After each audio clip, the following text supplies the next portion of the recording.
আল্লাহ রাব্বুল আলামিন পবিত্র কালামুল্লাহ শরীফের মধ্যে বান্দাদেরকে উদ্দেশ্য করে বলেন, বান্দারা শোনো, কাইফা তাকফুরুনা বিল্লাহি ওয়া কুনতুম আমওয়াতান ফাআহইয়াকুম সুম্মা ইউমীতুকুম সুম্মা ইউহয়ীকুম সুম্মা ইলাইহি তুরজাউন।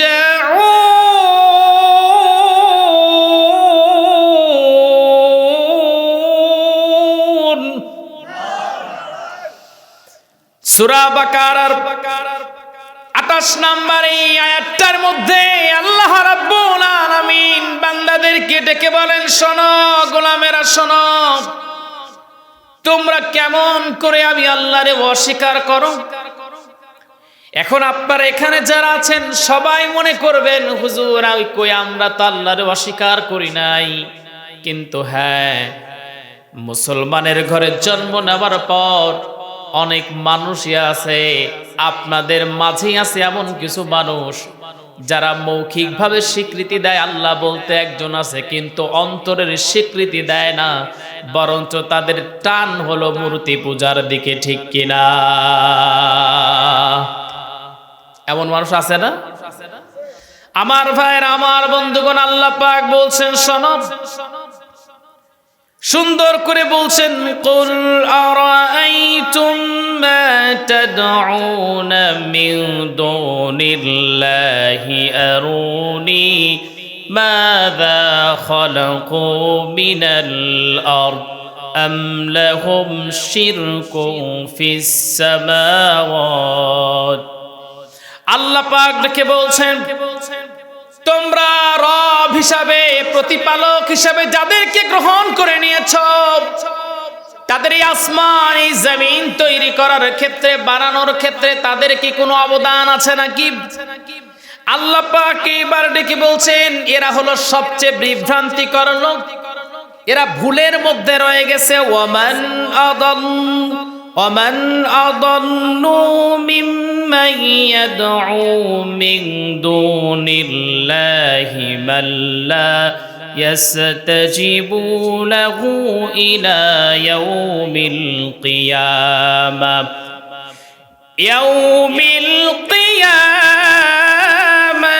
وهم عن دعائهم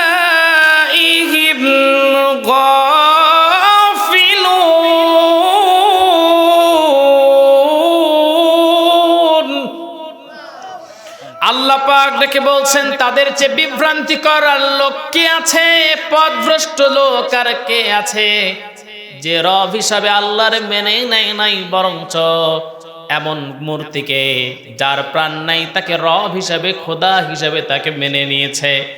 আমার ভাইরা, আমার বন্ধুগণ, মনে রাখবেন, আল্লাহ পাক 6 নম্বর আয়াতের মধ্যে বলছেন, অন্যত্র একটা সূরার মধ্যে আল্লাহ পাক বলছেন, শোনো, কিয়ামতের দিন এই সকল মানুষ আর এই মূর্তিগুলোকে একত্রিত করা হবে, এই মূর্তিগুলোর মধ্যে প্রাণ ফুঁকে দেওয়া হবে।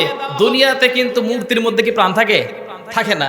কিয়ামতের দিন আল্লাহ পাক এই মূর্তিগুলোর মধ্যে প্রাণ ঢুকাইয়া দিবেন, আর এই মানুষগুলোকে মূর্তির সামনাসামনি দাঁড় করাবেন, আর ডেকে বলবেন, বলো তোমরা কি এর ইবাদত করেছো নাকি? হ্যাঁ, ইবাদত করেছি। আর ডেকে বলবে ওই মূর্তিকে, আল্লাহ পাক এগুলো কি তোমার ইবাদত করেছি কিনা? মূর্তি ডেকে বলবে, দুনিয়াতে আমার প্রাণ ছিল না, আমি তো একটা অপদার্থ ছিলাম, আমার যদি ইবাদত করেও থাকে, আমাকে যদি মেনে থাকে, কিন্তু আমার তো কোনো প্রাণ নাই।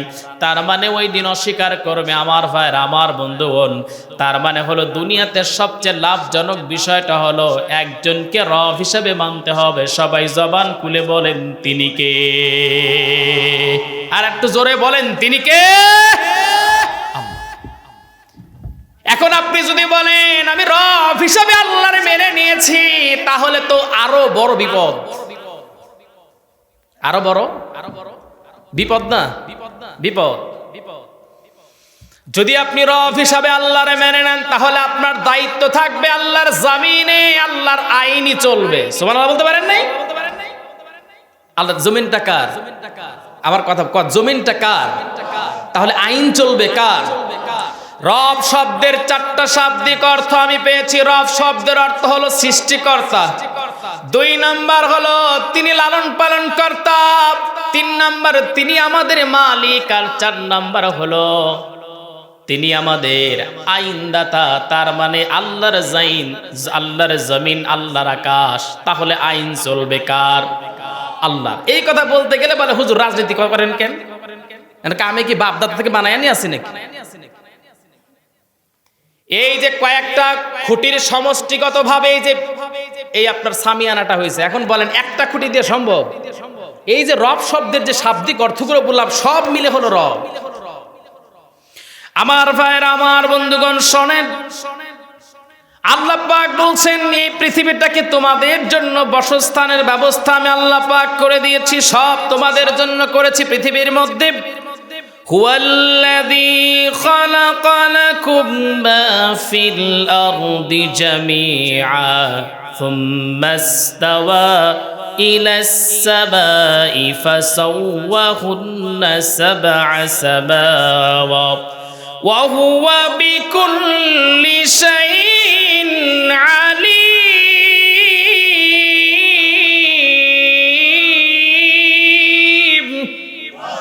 আল্লাহ পাক বলছেন এই পৃথিবীর সবকিছু তোমাদের জন্য আমি আল্লাহ পাক তৈরি করেছি। আবার আল্লাহ পাক বলেন আসমানটার দিকে তাকাও, এই আসমানটার দিকে তাকায়া দেখো 7 স্তর বিশিষ্ট আসমান আমি আল্লাহ পাক বানিয়েছি। আমার ভাইরা, আমার বন্ধুগণ, যেহেতু মনে হয় কোরআন তো বেশি ঘাটেন না, যদি কোরআন ঘাটতেন তাহলে সবাই বুঝতে পারতেন এই আয়াতটার মধ্যে আল্লাহ পাক কি বলছেন। এই জমিনের উপরে আল্লাহ পাক কত নেয়ামত আমাদেরকে দিয়েছেন। আল্লাহ পাক বলেন ওই আসমান থেকে পানি বর্ষণ করি। আল্লাযী জাআলা লাকুমুল আরদা ফিরাশান ওয়াস সামাআ বিনাআ ওয়া আনজালা মিনাস সামাই। আল্লাহ পাক এই আয়াতটার মধ্যে বলছেন শোনো, আসমানটা, চাঁদ আর জমিনটাকে আমি আল্লাহ পাক বিছানা স্বরূপ বানিয়েছি।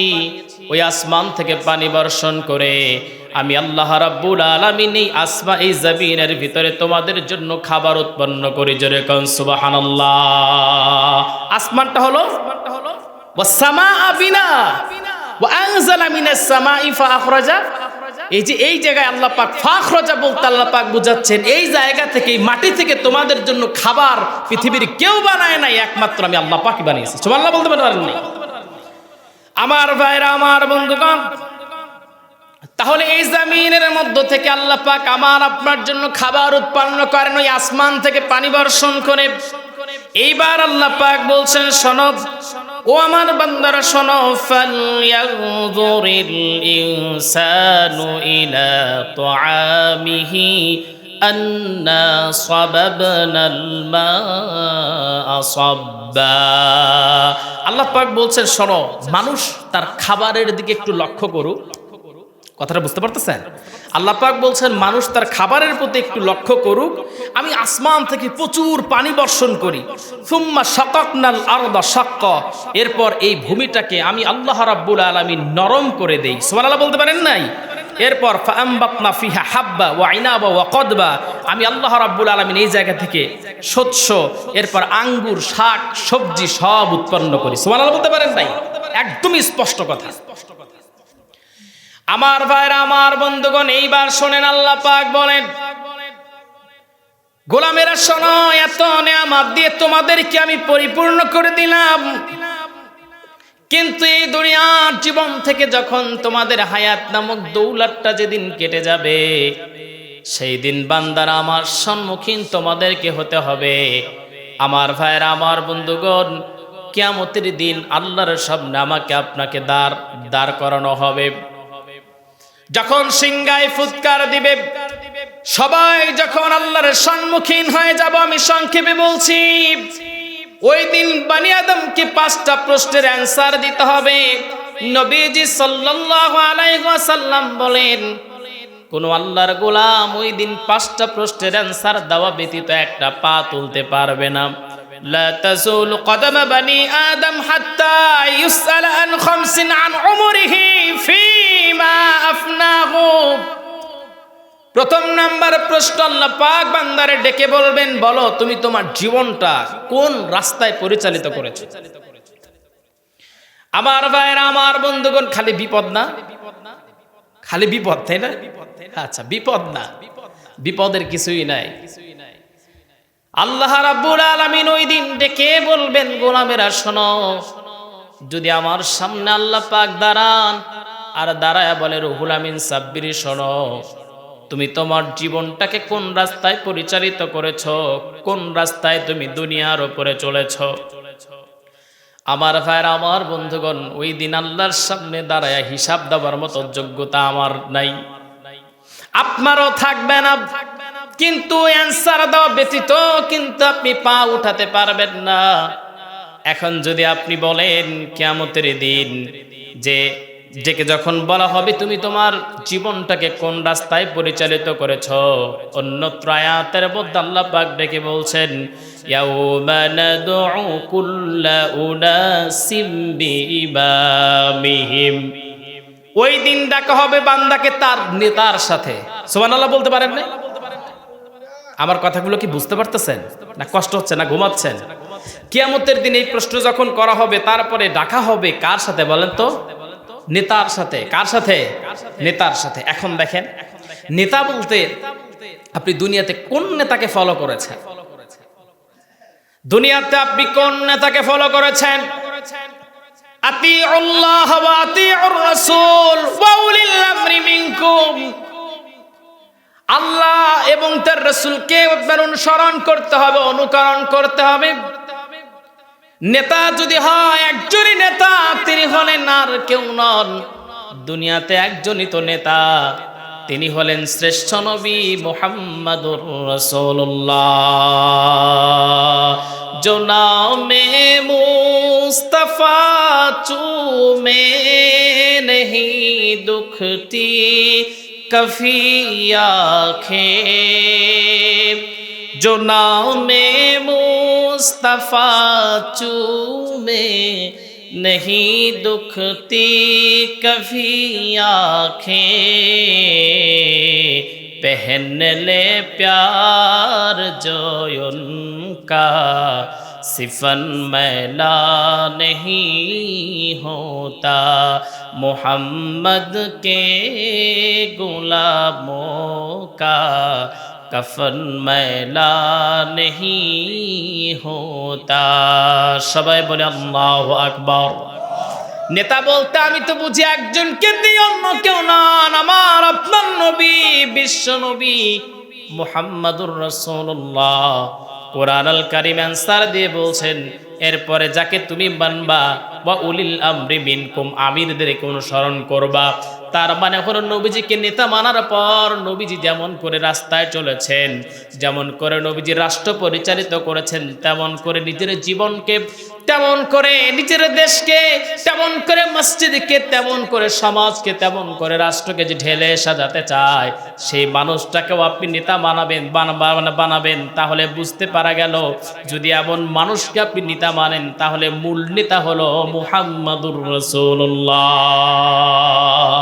আর আমরা নেতা বানাই, নেতা হলো আপনার গোম, মন আর টন টন গোমস। জোরে কোন সুবহানাল্লাহ। আছে না? কথা বলতেছেন না কেন? আছে না? করোনার সময় কন্ট্রোলের চাল, আপনাদের তো এই ইউনিয়ন এখন চেঞ্জ হয়ে গেছে না? কয়টা ইউনিয়ন পূর্ণিমাকে ইউনিয়নে ছিল না আগে, এখন চেঞ্জ হয়েছে না? এখন আপনাদের ইউনিয়নের নাম কি? কয়রা। তাহলে জানতেন, তাহলে এখন আর জানেন না, তার কারণ যেহেতু আলাদা হয়েছে। আমাদের ইউনিয়নের ঘটনা বলতেছি, আপনার করোনার সময় কন্ট্রোলের চাল, যেটা মুরগিও খায় না, এটাও ছিল না। এটাও এক নেতার গুদামে কয়েক টন পাওয়া গেছে। সুবহানাল্লাহ বলবেন না? কয়েকজন সুবহানাল্লাহ কইতেছে, একটু মনোযোগ দিয়ে শোনেন। কন্ট্রোলের চাল চুরি করে মায়ের দেয় এমন নেতারে যদি অনুসরণ করেন, কিয়ামতের দিন যদি এই নেতার সাথে আপনি যদি দাঁড়ান, তাহলে আপনার একটু বলেন তো, বাঁচার আর উপায় আছে? উপায় আছে? এমন একজন মানুষকে নেতা বানালেন, যে নেতার চরিত্র একদম কুত্তার মতো অপবিত্র। নারী ছাড়া তার ঘুমই আসে না, এমন নেতা আছে না? বিগত সালে ছিল কিন্তু। আমার একটা ফ্রেন্ড, তার বাড়িতে একবার দাওয়াত মানে আপনার কাজ পড়েছিল। কি কাজ? ওদের আবার আপনার এই যে জানালার যে থাই গ্লাস লাগায়, সেই গ্লাসের একটা দোকান আছে। তো দায়িত্ব পড়ছিল, বলে বন্ধু গেলাম লাগাইতে, আমার তার বলার কিছু নাই। তা আমি কাজ লাগাইতে গেলাম, আমি আমার কাকা সহ। এখন দেখলাম যে আল্লাহ, কই আসলাম, এ তো পড়ো সেই আগের যুগের নর্তকীদের বাড়ির মতো। মেয়ে মানুষের অভাব নাই, এখানে সুন্দর সুন্দর নারীদের নিয়ে আসা হচ্ছে আর মস্তি করা হচ্ছে, যেগুলো আমার চোখে আপনার চোখে পড়ছে না। আমার ভাইরা, এমন নেতার জন্য অনেক মানুষ আজকে ঢাকাতেও গেছে মারামারি করার জন্য। কথা বুঝেন নাই? আমার কথা হলো, অনেকেই বলবেন হুজুর এই জায়গায় আবার এই কথাগুলো বলেন কেন? এই জন্য বলি, সচেতন করি। এমন মানুষকে যদি নেতা হিসাবে যদি মানেন, তাহলে দুনিয়া ধ্বংস, আখিরাত ধ্বংস হয়ে যাবে, ঠিক কিনা? নেতা ছিলেন মুহাম্মাদুর রাসূলুল্লাহ সাল্লাল্লাহু আলাইহি ওয়াসাল্লাম। নবীজি সাল্লাল্লাহু আলাইহি ওয়াসাল্লাম যখন তিনি হিজরত করবেন, হিজরত করলেন, নবীজি হিজরত করবেন, মনটা বড় চাইলো, গভীর রাত, নবীজির ইচ্ছা হলো একটু কাবা শরীফের পাশে গিয়ে একটু যদি নামাজ আদায় করতে পারতাম। এই বলে রওনা দিয়ে দিলেন। যখন তিনি গেলেন, কাবা শরীফের চাবিটা ওই সময় ছিল উসমান বিন তালহার কাছে। উসমান বিন তালহাকে রাখলেন, ডেকে বলছেন, উসমান বিন তালহারে শোনো, তোমাকে বলছি শোনো, আমার মনটা বড় চায় আমি যদি একটু কাবা শরীফের চাবিটা পেতাম, তাহলে একটু ঢুকে আমি আল্লাহর সিজদা দিতাম। উসমান বিন তালহা নবীজিকে ধাক্কা মেরে ফেলে দিলেন। নবীজি যখন পড়ে গেলেন, মুহাম্মাদুর রাসূলুল্লাহ সাল্লাল্লাহু আলাইহি ওয়াসাল্লাম তিনি ব্যথা পেলেন। নবীজি দাঁড়ায়া কোনো কিছু বললেন না, শুধু বললেন, উসমান বিন তালহারে শোনো, আজকে তোমাদের ক্ষমতা, এই জন্য তুমি আমাকে ধাক্কা মেরে ফেলে দিলা। কিন্তু যদি কোনোদিন সময় আসে, যদি কোনোদিন এমন একটা সময় যদি আসে, উসমান বিন তালহা তোমার হাতের ওই চাবিখানা আল্লাহ পাক আমার হাতে দিয়ে দিবেন। উসমান বিন তালহা তখনই বুঝতে পারলেন জীবনের ঠাট্টা আসলে মিথ্যা কথা একজন বলেন নাই আরবের মধ্যে, তিনি হলেন মুহাম্মাদুর রাসূলুল্লাহ।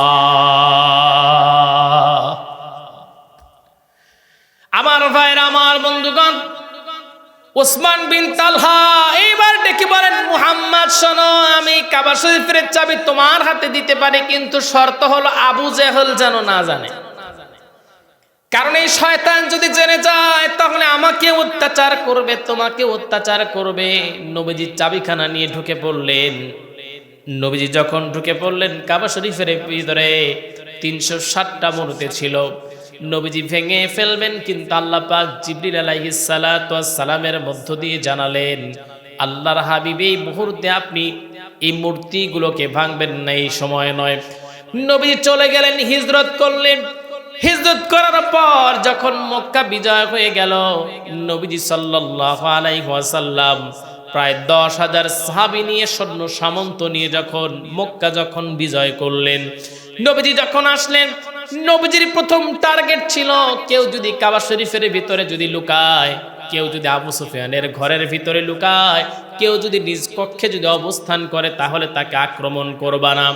নবী সাল্লাল্লাহু আলাইহি ওয়াসাল্লামের মনটা বড় চাইলো, আমি একটু কাবা শরীফের ভিতরে অনেক দিন ঢুকতে পারি না, আজকে একটু প্রবেশ করব। নবীজি গেলেন, যাওয়ার পর সবাই খুঁজতে লাগলো এই কাবা শরীফের চাবি কার হাতে আছে। সবাই খুঁজে খুঁজে উসমান বিন তালহারে পান না।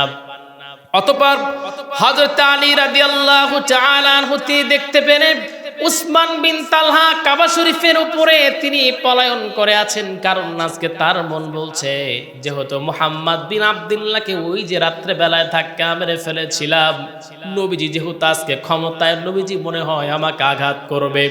নবীজি সাল্লাল্লাহু আলাইহি ওয়াসাল্লাম যখন এসে তার সামনে যখন ওসমান বিন তালহাকে নামানো হলো, নবীজির সামনে দাঁড়ালেন। দাঁড়ানো মাত্রই ওসমান বিন তালহা ডেকে বলেন, মুহাম্মদ নাও, আজকে তোমার পালা, আমার আঘাত করো। নবীজি বললেন, ওসমান বিন তালহা, কাবা শরীফের চাবিটা আমার কাছে দাও। কাবা শরীফের চাবিটা নিলেন, নবীজি কাবা শরীফের ভিতরে প্রবেশ করলেন। নবীজি সব মূর্তিগুলোকে ভেঙে ফেললেন। এরপরে নবীজি নামাজ আদায় করলেন। নবীজি যখন বের হলেন, হযরত আলী ডেকে বলছেন, নবীজি আজকে কাবা শরীফের চাবিখানা আমার হাতে দিয়ে দেন, এই দায়িত্ব আমি পালন করব। হযরতে অন্য একজন সাহাবী হযরত উসমান রাদিয়াল্লাহু তাআলা আনহু তিনি ডেকে বলেন, নবীজি এই চাবিখানা আমাকে দিয়ে দেন, আমি চাবির দায়িত্ব পালন করব। নবীজি কাউকে দিলেন না। নবীজি এই চাবিখানা নিয়ে ওসমান বিন তালহার হাতে তুলে দিলেন। আর ওসমান বিন তালহাকে ডেকে বলেন, ওসমান বিন তালহারে শোনো, এই চাবি শুধু আজকে নয়, কিয়ামত পর্যন্ত তোমার বংশের মানুষদের কাছে ধারাবাহিকভাবে কাবা শরীফের চাবির শোভা পাবে। জোরে কোন সুবহানাল্লাহ। ওসমান বিন তালহা দু চোখের পানি ছেড়ে দিলেন, আর ডেকে বলেন, মুহাম্মদ শোনো, ওই যে গভীর রাত তুমি আমার কাছে আসছিলা আর বলেছিলা কাবা শরীফের চাবি এখানে দাও, আমি তোমাকে ধাক্কা মেরেছিলাম আর তুমি বলেছিলে, আল্লাহ পাক যদি ওই কাবা শরীফের চাবিখানা আমার হাতে দিয়ে দেন, মুহাম্মদ বিশ্বাস করবা কিনা জানি না, ওই দিন মন বলতেছিল অচিরেই একটা সময় চলে আসবে, যে সময়ের মধ্যে তোমার ইসলাম এই জায়গায় কায়েম হয়ে যাবে। কঠিন হাসরের দিনে আখেরি নবীজি বিনে পাপী উম্মতকে করিবে পার, আর পাপী উম্মত কে করিবে পার। যত আল্লাহর নবী রবে নফসি নফসি বলবে সবে, কাঁদবে সবে হয়ে আলাচান। আহারে কঠিন সেই নিদান, মায় চিনবে না গর্ভের সন্তান, স্বামী না চিনিবে পরিবার। বাঁচাও বাঁচাও উঠবে ধ্বনি, সেই দিন নবীর গুণমণি উম্মত বলে করিবেন চিৎকার, পাপী উম্মতকে করিবে পার, আর পাপী উম্মত কে করিবে পার। সবাই বলে আল্লাহু আকবার।